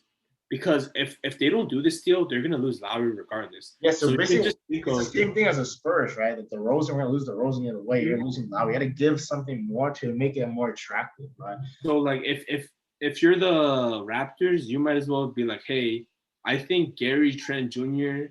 and Boucher and I don't know, one more, Malachi Flynn or some shit, plus Lowry, that would be more attractive to the Sixers. And if you don't do that, then you just lose Lowry anyways. So I think it could work out for both teams, but Toronto would have to pay up a little bit more. Yeah, but do you think the 76ers would have to give a little bit more than Simmons? Because you're getting Simmons for Lowry, Gary Trent Jr., Chris Boucher, and fucking Malachi Flynn. Like I said, like I feel like the Sixers would have to leverage here. Yeah. If you don't sign and trade Lowry, you're gonna lose them. So in the Raptors standpoint, it's really just, hey, here's Gary Trent. Who did we say? Gary Trent, Boucher, and Malachi Flynn. Just those three for Simmons straight up seems pretty worth, right? Yeah. And Lowry too, because you're gonna lose him anyways. That's true. And I feel like it could work for both teams. I don't know how much better this makes them. This could make him better, but like we said, that Brooklyn team when healthy is pretty. Yeah, like I said, it's based on how Simmons improve as well. But I feel like to the Raptors, like it's work, but you're losing like Gary Trent Jr., which is a pretty good star. Like he's in the start for making too. I mean, obviously, you're gonna lose Kyle Lowry either way, but Chris Boucher is not bad. But I feel like this is yeah, you're right though. I feel like the 76ers would have leverage on this team. Like 76ers have leverage here. They know, like, oh yeah, lose Lara, you might as well, just give us a good deal and we'll look at it, Well, out of all of these deals, which one would you think is like the most probable one? I feel like either the Raptors or the Spurs deal makes the most sense. I would say maybe the Raptors one more because the Raptors, they just had a disappointing season, so they're looking to rebuild. Yeah. And if they do that, like it sounds really good. Like let's say they do that, right? Yeah. They do that trade, they get Ben Simmons, they have Fred Van Fleet already. They can take they have the 4th pick, so they're probably gonna end up with Suggs or Green, probably Suggs. So their starting lineup will be really good, like rebuilding wise. This is a really fun young team to watch. You got Fred Van Fleet, you got Jalen Suggs at the 2, OG at the 3. You still have Siakam at the 4, and I guess the center you would just have to find some Aaron Baines, But yeah, like that seems like a really good, appealing offer for Toronto, and then Toronto can just offer up a bag to try to get Ben Simmons. Oh, I didn't even include Ben Simmons in there. Okay, so Simmons would probably run the 4, right? I would say you run the 4, yeah. The 3 or the 4. You have OG and Ben Simmons. Yeah. Yeah. And then Siakam, I guess, will be the center. Siakam, Van Vliet. You trade Siakam too. You can trade Siakam because you're rebuilding. I'm pretty sure. Did we mention it? The Warriors wanted Siakam. Yeah. So you trade Siakam for Wiseman. I'm pretty sure they're gonna offer Wiseman the 7th pick and the 14th pick. So you get those 2 7th pick, 14th pick for the bench. Maybe like Scotty Barnes or Moses Moody, one of those players. You get him on the bench. You have 2 young players on the bench. You have Wiseman, a young center, and your lineup just looks really good for the future. That's true. So I feel like that. I like the Raptors package the most. Which package you like the most out of the ones we? You actually picked the same 2, like Spurs. I feel like the Spurs and Raptors makes the most sense. Like it benefits both teams. It's not like the fucking Buddy Hield for Simmons. Like, dude, get that shit. Dude, that was ridiculous. I don't know what that was. Like, bro, what? Like, dude, who made that one, man? God damn. But I feel like you're right. I feel like the Raptors and the Spurs are the most like appealing for the 76ers. If obviously 76ers, if the 76ers is and want to be a contender now, like they want to win. In my opinion, I feel like the Raptors would help the 76ers the most. Like I agree with you. I feel like they would help the 76ers the most, as in like a win now condition. Like that would push them to either like the best team to go to try to overtake the Nets, right? In my opinion. But the Spurs as well. Like I feel like the Spurs, DeRozan, DeJounte, right, is like it's okay. But if I was 76ers, if you put both packages in front of me, I'm gonna take the Raptors one, without a doubt, right? But yeah, I feel like the Raptors one is like the most logical one and the best for like both teams, right? Because like if the Raptors take that trade and they trade Siakam away as well to do a full rebuild, bro, they have a lot of cushion. They're like, yo, we're chilling. Like, we got a great young core now. We're gonna start having basically potentially like start putting them together. Build the chemistry, put the team together, and have a good run, right? But yeah. The main thing with trading a superstar or stars in general, like this is why I don't like the James Harden trade for the Houston Rockets, is because draft picks mean they could be a bust or they could be a boom or bust type of situation. Yeah. When you trade a superstar, you want you want a combination of young players who have potential that are proven to be good already. Like, for example, like I've heard rumors about OKC offering Shai Gilgeous-Alexander for Cade, which I think is a bit much. But it's because Shai is already proven. Cade, as much as I love Cade, he's not proven yet. In the NBA, right? Yeah, college games, like, all right, cool, yeah, you can do whatever you want to do. But so this way with the Raptors, they have both. They have players that are already kind of proven, right? Like Fred VanVleet is already proven. They'll receive Simmons, who's proven, and then they have players that could be good and add like those draft picks, the 4th, the 7th, the 14th, and the future other picks they'll get. So, yeah, I think the Raptors trade is the most appealing. For sure. I feel like that we both agree on that one for sure. Yeah. All right. So let's move away from Ben Simmons, man. We just talked about Simmons for like an hour. Yeah, bro. Let's go on our last topic. We spent all that time for someone who can't even shoot, man. The fuck is this? Oh my god! I remember the one you sent me about like who is it? Like, he was roasting him like the amount of bricks Ben Simmons built for charity. Oh, the ESPYs. That shit was humanitarian. Dude, they did him dirty there, bro. All right, let's do the last topic, right? Our favorite ball. You're not your favorite. My favorite ball brother, Lonzo Ball. Off season. That's your favorite ball brother? No, my favorite is Leangelo, bro. Still from China. Yeah, I heard all 3 Ball brothers are teaming up in the Drew League this summer. Yeah, I heard about that. I don't know how. Yeah, I'm gonna try to watch every game or whatever. Yeah, watch every. I can watch it. All right, let's get Lonzo Ball season. All right. So we already said. I think like, did we talk about this in the other podcast where you said the Clippers are interested in him, and who else? Knicks, right? We say Knicks. Knicks, Bulls. A lot of teams that need a point guard are interested. Yeah, very interested in Lonzo Ball. And Lonzo has, put a statement out there saying he wants to be traded. He does not want to be in New Orleans.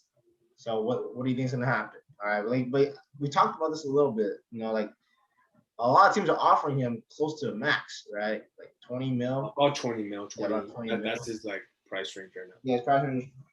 Let me see. We have the article here. Right? I'm pull the article here, or you want to just? Yeah. Before we, even react to the article, what's your value on Lonzo Ball right now? I feel like for me, how good do you think Lonzo is? I feel like Lonzo's actually becoming a very, very good point guard, in my opinion. He really excelled at passing. This guy was crazy. Like he was able to drop dimes, and when he was in the Lakers, we talked about this, not on podcast, but when he was first drafted, everyone was calling him a bust already. Because he didn't have the confidence in himself to do what he was doing in college, right? Slashing, taking shots. But we really see how he evolved as a player in New Orleans, and he was able to start become a sharpshooter, right? This guy started pulling up threes really nicely, fixed his form, right? And I feel like everything that happened from the Lakers to New Orleans, this is a new player we're experiencing, right? He still has the great passing ability, but now you add on his shooting, right? He really had great playmaking as well. But allowing him to be a spot-up shooter, I feel like this it's not forcing him, but he stepped into that role and accomplished, hey, I can do this along with anything else, right? But for Lonzo, I want to see him go to a team where he's not on a bench. I want to see Lonzo become a starter on one of these teams. I want him to be out on the floor for 38 minutes, right? Running the floor, dictating moves, dictating plays. I want him to become the playmaker. You know what I'm talking about? I want him to have his calls. But I feel like when he's in charge, he can show he can lead. He led UCLA to the NCAA second place, I think, right? But what about you? What do you think? I really like Lonzo. Before I give my opinion, I'm just curious. What do you think? If you're a team that's pursuing Lonzo, how much money are you offering him? How much do you think he's worth right now? If you're giving per year. For me, I agree with the team valuation, 20 mil, 25 mil. That's my 20 mil for 4 years or so. Yeah, something like that. So I agree with this too. This is exactly why I agree. I feel like he could even get 25, maybe close to 30. Yeah. And it's not exactly what he's done so far. I feel like he's proven that he wants to improve. Exactly. And if you look at his numbers, I feel like it's being, because people, how people just call him a bust, mostly because of his dad. Dude, it's really because of his dad though. His dad but people take away from how much Lonzo has been improving. If you look at his rookie season, he shot 45% from the free throw. Last season, he shot 78% on average. That's crazy. That is actually insane. This is what Ben Simmons needs to do. Exactly. But he doesn't want to do it. But you see Lonzo, like he changed his whole shooting form just to improve. Exactly. And this is why I feel like Lonzo is worth this big money, not because of what he's doing right now, but I feel like the progression that he's making, like even from three, like we've said, a lot of people say like, oh, he can't shoot. There were so many memes about him not being able to shoot. Yeah. And it's valid, right? Because last season, his rookie year, he shot 30% from three, which is below average on 6 attempts, which is you're just stalling the offense at that point. But these past 2 years, he shot 37.5 and 37.8, 38%, which is above league average. Exactly. On 8 shots at that, 8 3-point shots a game, and he's not even playing to the play style he wants because Stan Van Gundy is not even like I feel like the Pelicans aren't even giving him the keys. Like that's why they've mentioned that they're not willing to offer or match any offer sheet for Lonzo Ball if it's too high. I feel like the Pelicans don't even believe in him. Yeah, that's why I said like, dude, the Pelicans, like, I don't know, man. Like the use, like as fans, we can see how Lonzo evolved as a player. Like just the numbers even already prove it, but as you can see, his confidence in his play style. Like yes, he only got 3 points. Like he averaged 3 points more, but everything else became more of like he's fitting into a role. He showed that he wants to grow. He wants to evolve as a player. Especially only in 2 years after the Lakers is phenomenal, right? Having a 30% jump boost from the free throw is insane. It's insane. Yeah. Like that's why I said I agree with you. Like I would easily pay 25 million for Lonzo. Like he seems to be he is coachable. He wants to improve. He's hungry. He wants to have a chip. Like you can tell, like he doesn't want to be in New Orleans. He wants to be a contending team. And like I said, I feel like for me personally, yeah, he's worth it, dude. He's worth it, 100%. I really like his maturity level too, because like it depends, like player progression. It really depends on like how mature the players are. Even in the first couple of years with the Lakers, where he was kind of struggling, it was really Luke Walton's fault. Like he would just take him out all the time. That's true. But if you asked Lonzo Ball, he's never spoke ill of Luke Walton. He always kept it professional. Yeah. Matter of fact, Luke Walton's the one who's like saying shit. So, about LeVar Ball and some shit, right? Yeah, so Lonzo, he's a really good locker room guy. Even if he doesn't meet your expectation, he's still gonna be a really good teammate. Like a lot of teammates rave about how Lonzo Ball's a good teammate. Like Zion, always talk about how Lonzo helps him out all the time. So yeah, like I said, I feel like Lonzo just it makes everyone better. Like he's a great team leader. He's really proven himself. Right, like he's on that superstar tandem level. Like he's gonna get there. Like it's not if he is going to get there. I don't know about superstar, but I think he will be an all-star maybe a couple years. I don't know about superstar. Like I don't know if he'll be as good as Lillard and Luka. I'm not sure about that yet. Maybe not ever. I'm a Lonzo fan too. I'm not trying to be biased or anything, but I don't know about that. But I feel like the reason why he's so valuable to me is because he does everything that nobody wants to do. Similar to Draymond in the sense where, he makes all the plays, he uses all his energy on things that are not on a box score, deflections, getting loose balls. Clamps, defense, he keeps the offense pushing. He's effective offensively without taking shots from other people. And that's the main thing. We're going to transition into the Lakers pursuing Lonzo Ball. And the main piece is Dennis Schroeder. And the reason why I've mentioned why I like Lonzo so much because he doesn't take shots away from other players is that when you watch the Laker games, you can see Dennis Schroeder has been forcing shots. Like, dude, this guy there's this idea of like, oh, the more points you score, the more. I think Skip and Shannon talked about this, where they're like, oh, you score more points, right? So everyone thinks you're worth more money. So Dennis Schroeder has been jacking up shots because he wants to be that 25-point scorer, but he just isn't. And when he tries to be that, he shoots 3 for 15, 3 for 17. Exactly. So I feel like Dennis Schroeder's role is the best as a six man, like what you've seen in OKC. Yeah. But as soon as he walked into the Lakers locker room, he was like, nah, I want to be a starter. Yeah. Nah, I want to be the big three. So I just don't like Dennis Schroeder's role in the Lakers, but I feel like Lonzo will fit a lot better because he's not taking shots away from Davis and LeBron. Exactly. If you have Davis and LeBron, you want most of the shots going to them. You don't want Dennis Schroeder averaging 20 on terrible efficiency. Exactly, and I'm not even just to LeBron or AD, like even to KCP or the shooters on the wings.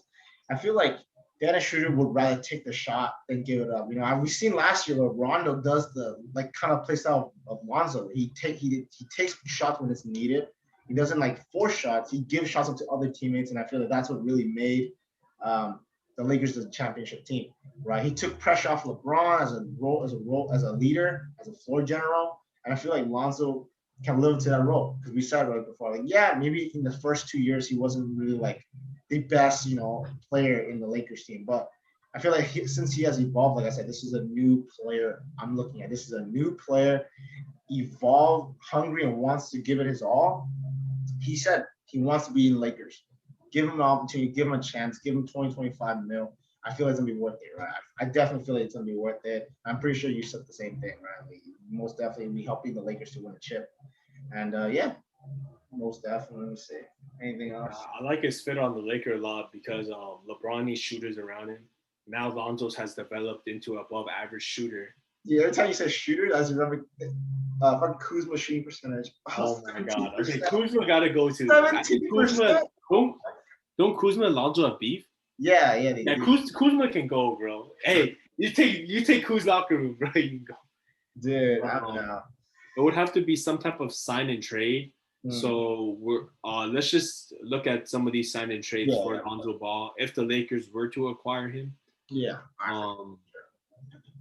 Now the Lakers, let's see. The Lakers would get Lonzo Ball in this situation.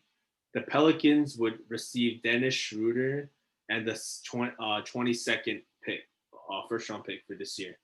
So what's your reaction to that? I would take it in my opinion. Because I feel like Lakers, like you said, it's a win now condition. We want to win now. The 22nd overall pick isn't gonna like who are we gonna get from the 22nd overall pick? Is this who are we gonna get? Like I don't know. Exactly. Like we're gonna draft some overseas guy that just beat us in the fucking dude. Oh my God. I don't think we even get Sharif Cooper. I think he's projected like 18 or something. Oh my God. But it goes back to the point, like we're just adding a cherry on top for the New Orleans, but like, hey, we'll give you Dennis Schroeder and the 22nd overall pick for Lonzo. We want Lonzo back. But if you're the Pelicans, would you want this package? I mean, if you're the Pelicans, to be honest, though, if you're not doing this trade, or if you're not trading Lonzo, you're just going to lose him. Exactly, because other teams are offering money as well. Or you can match the contract. But didn't he already say like they're not going to do that? But they're not going to match it. So, but if they don't match it, then they'll just have because I think they're below the salary cap. So they're not in a situation with the Lakers where it's like, okay, if we lose someone, then we just lose him. Like they have money to bring in someone else.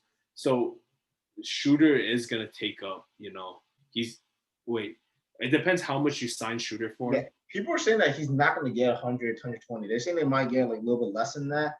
But if you're the Lakers and you do this deal, it's like fuck it. Shooter for that because Pelicans gonna deal with it anyways. Yeah, exactly. But then Lonzo and Shooter's contract will probably have to match. Yeah, exactly. That's the only how a sign trade will work. Let me check Pelicans. If the Pelicans are below salary cap, then I believe you can just sign Shooter to more than Lonzo and it will be fine. Let me see. Then Zion wanted to leave New Orleans either as well? Oh yeah, there's rumors about that. He said he really likes Madison Square Garden. Dude, what if New York gets Lonzo and Zion? Oh my! Dude, we have to give Julius Randle for sure. There's no one keeping Julius Randle. I mean, New York has a lot of cap space. So if Zion leaves in free agency, probably 2 years. Yeah. And then they somehow pull Lonzo, then. Cade, Julius, Lonzo, Zion. Shit. You said Cade? Yeah, Cade. Oh, we can't get Cade. Yeah, you can't get Cade. Yeah. Hey, trade for Cade, dude. Actually, I don't think we need Cade. I feel like Lonzo. Next podcast, we're definitely talk about some Cade Cunningham trades because there's so many like rumors, and there's so many good like people are offering up Brandon Ingram. Ooh. to get Cade Dude, I Cunningham. forgot about Brandon Ingram in the New Orleans, dude. There's like mock drafts of people saying they're gonna give up Shea and the 6th pick, which is crazy. Like for an unproven rookie. Okay. So we're gonna react to some of that, man. It goes back to what you. Okay, yeah. What was I saying? But it goes back to what you said, right? That these picks are basically bust, you know. But I don't think anyone. I mean, we'll see. We'll see. Like these players, they haven't proven yet. You know what I'm talking about? Like these, they haven't proven. Like it could be LeBron, he could be Zion, but he can also be Anthony Bennett. Exactly. That's what I was gonna say. That's what I was saying, bro. Like, so we'll see. Let's just move on to the next sign and trade for the Lakers. Next one. So the next one, as a Laker fan, I don't. Take it, dude! I'm taking this one. I'm taking this one. You're taking this one as a Laker fan? Yeah. Your boy THT's gone though. Yeah, yo, give him Kuzma, bro. Get away Kuzma, bro. I swear to God, bro. Give away Kuzma. Kuzma brings out Lakers. That's it. I'm gonna say it. If we can do a sign-in trade and we can include Kuzma for Lonzo Ball, I'm all for it. Exactly. That's what I like. THT, I really like him, but there's also another problem with re-signing THT and Caruso this year. There's two types of salary cap, right? There's the regular one, and then there's the luxury one where you can go above if you re-sign. But there's also a limit to that, and I think the Lakers are really close to that. So we can't really re-sign Horton Tucker and Caruso to big contracts. That's true. That's just our cap. So, I mean, you're taking this if you're the Lakers. What if you're the Pelicans? Would you take this? If I was the Pelicans, I'm not taking this shit. I mean, but you might just lose Lonzo Ball anyways. Dude, I would rather take the first. I would rather try and get Shooter. Like THT, we already know. To me, he's like another like top 3 pick in the round in the draft pick. Like he hasn't proven. Like he's played one great game, but like, he hasn't really proven himself, in my opinion. Right? Like we haven't seen him take on a leadership role, or when the team needs someone to to get a bucket. We shouldn't have go off on a team where they're already up by 20. It's really nothing crazy. But for the Pelicans, THT and Kuzma 22nd overall pick is all right, in my opinion. But I don't know. I feel like THT is, like I said, you already kind of know. I like THT a lot. But I know, I don't know his potential, but I see this kid has great potential to become an all-star, right? But the Lakers is not it for him. I mean, trading him could be better for him as well, along with Kuzma, because we just hate Kuzma. But yeah, I mean, this is a good trade for a Lakers fan. For us, yeah, I'm fucking taking this. Yo, give Kuzma and THT. I think this is pretty solid for the Pelicans, to be honest. I mean, because Kuzma, we've seen Kuzma be kind of good when he's where's my cap, man? God damn, bro. Where's my cap? Look. Kuzma averaged 18 points per game on a shitty team. That's what I mean. Yeah. So the Pelicans are somewhat shitty, right? They're not a playoff team. They're not as bad as the Lakers were a couple of years ago. So I think Kuzma's game can. I mean, he's a shooter, Just imagine New Orleans Pelicans are bro, we're not stupid. Imagine the Lakers trying to sell them Kuzma. Kuzma averaged 18 points on your team. He's a shooter, right? He has a shooting team. Would you rather take this package or the shooter one? Because the shooter doesn't match Ingram and Zion's timeline. Shooter's already 30. Shooter is gonna benefit to a team that's already in contention because he's not a potential guy. Kuzma, he's a fake potential guy. Dude, we gotta stop, bro. This is the chicken in the video. But you get THT, who could be that guy, though. That's true. And if he is that guy, and then you're making a new big three with Zion and Ingram, so that's more appealing to me than a shooter who's gonna take shots from Zion, take shots from Ingram, and at the same time, he's not gonna develop into the next superstar, in my opinion. Quick question: what happens to Schroeder in this trade, then?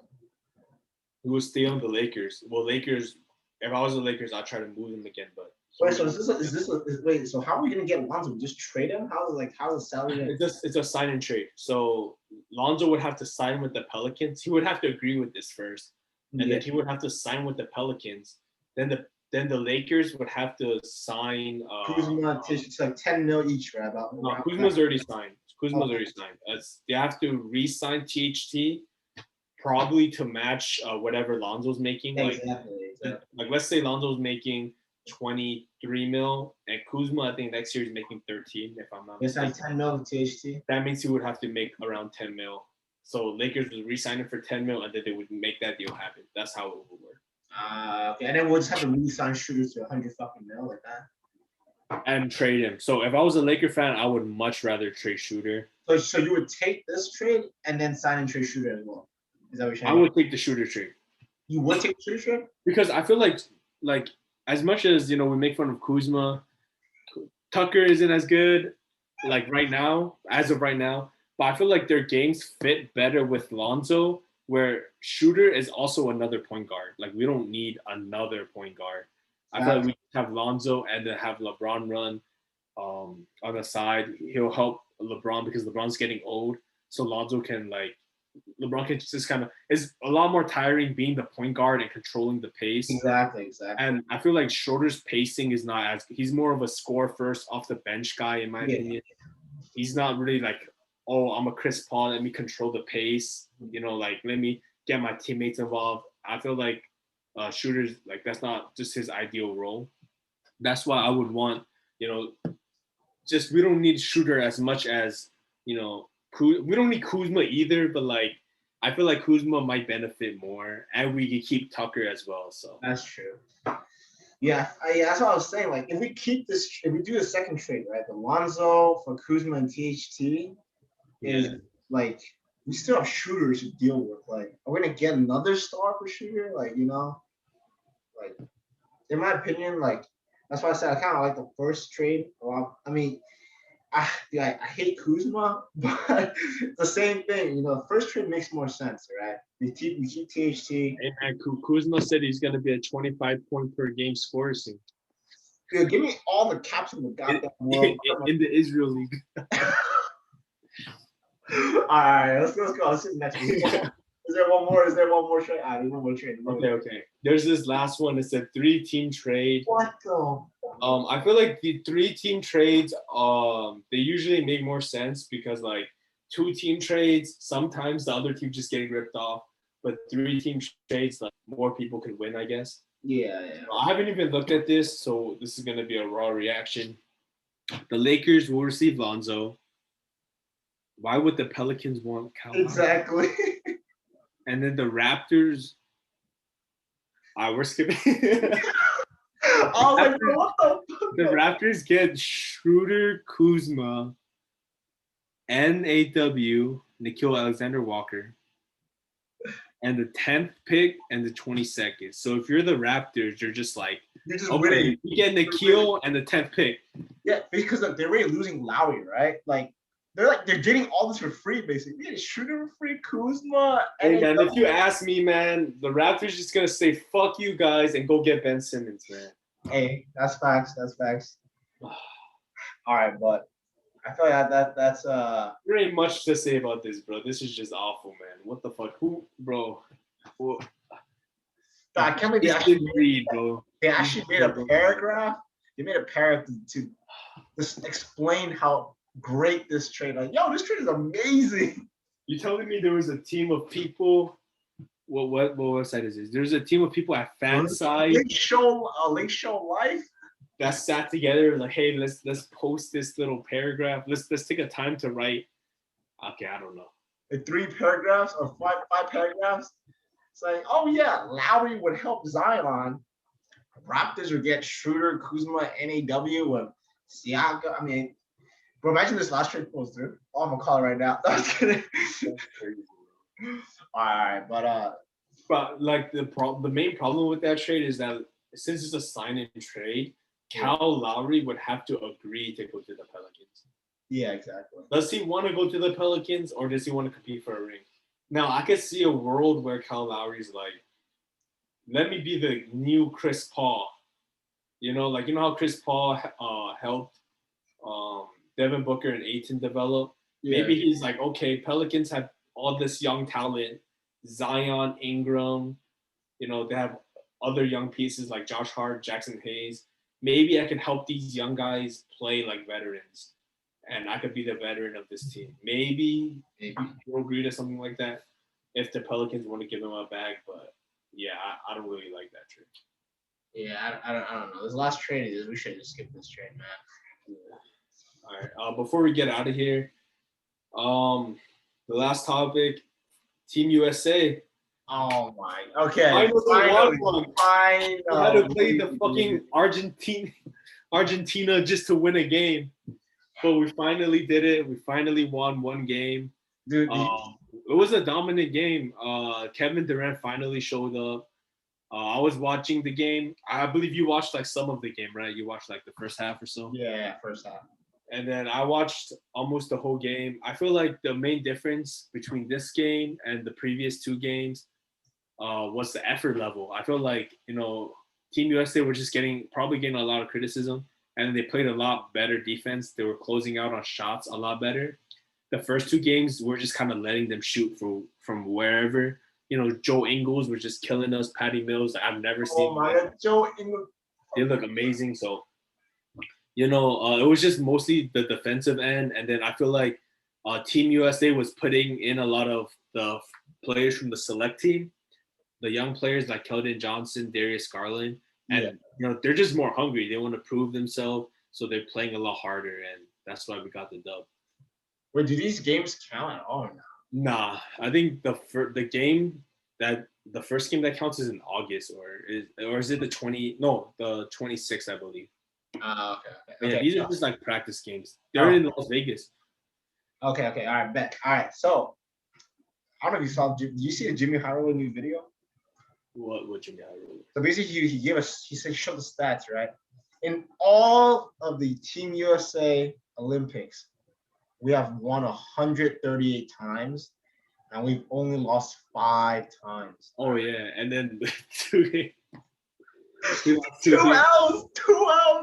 Yeah, and we lost in this. Actually, this year's loss was our first exhibition loss ever. Yeah, I saw. I was like, bro. So, yeah, I don't know, bro. Hopefully we could win. We also got some more bad news to make matters even worse. Oh, yeah. Now Bradley Beal is in COVID protocol, I believe. Yeah, it is right here. So yeah, with Bradley Beal gone, we're losing a lot of offense. At least we're gonna get Booker. Hopefully Bradley Beal's okay, but if you were to replace Bradley Beal, who are you hitting up first?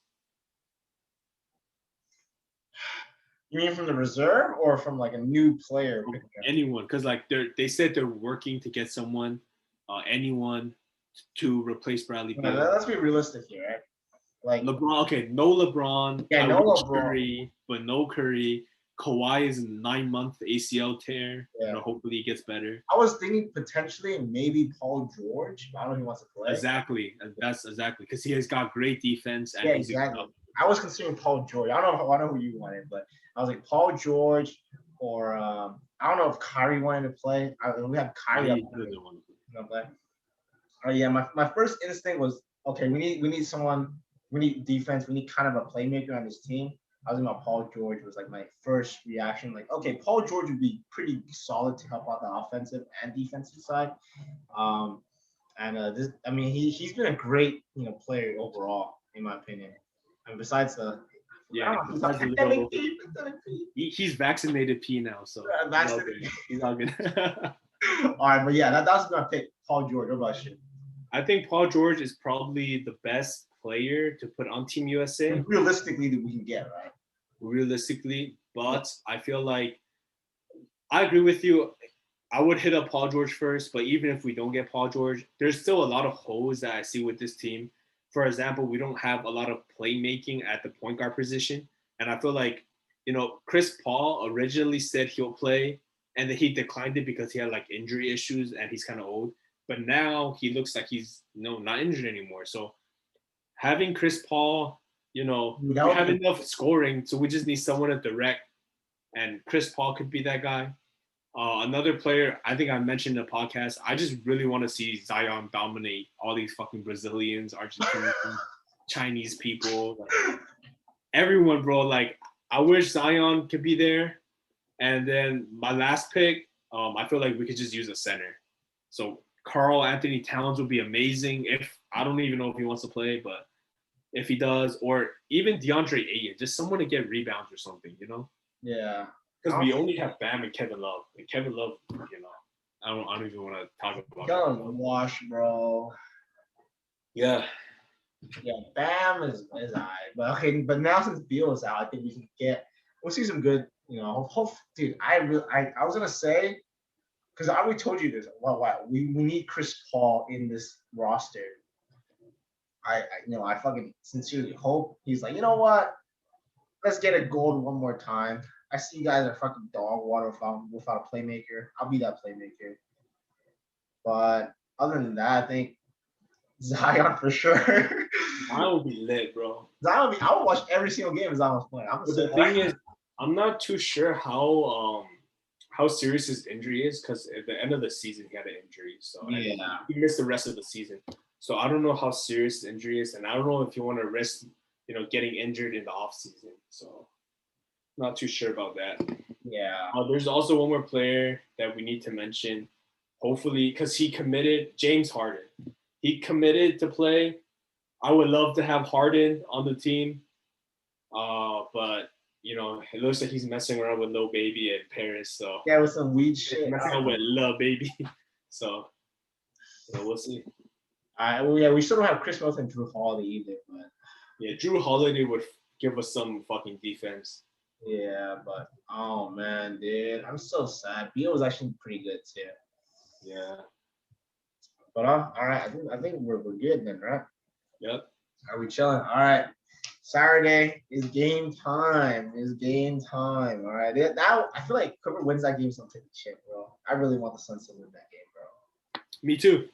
Like, dude, I'm saying my bets are already done for Suns in less than 5. So I just need the Bucks to take one more game. But if the Bucks win it all, then I'm have to pay for family brunch or whatever. That's gonna. Don't worry, dude. Don't worry. I'm still rooting for Suns. So Suns either 6 or 7, man. I don't care. If Suns win, bro, I'm happy to pay for your oysters, dude. 5 oysters, right? Was it 5 oysters? I haven't even told Jimmy about it, bro. I'm waiting for his reaction. All right, but yeah, I think we're good. Yeah. I'll catch you on the next podcast, you guys. Hope you guys enjoyed this one. All right, peace.